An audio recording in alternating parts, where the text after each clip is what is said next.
So ayun guys, kakain na naman tayo dahil tanghali na naman. Alas 12 na guys, kailangan natin kumain. At syempre, yung mahiwagang baonan natin na ice cream guys.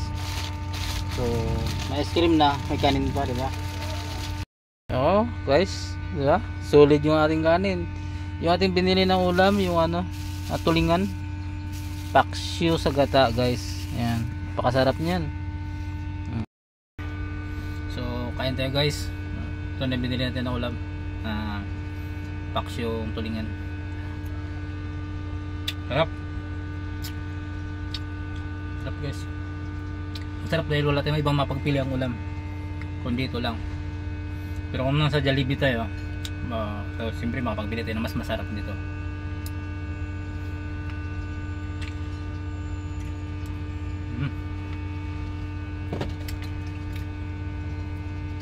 Alam na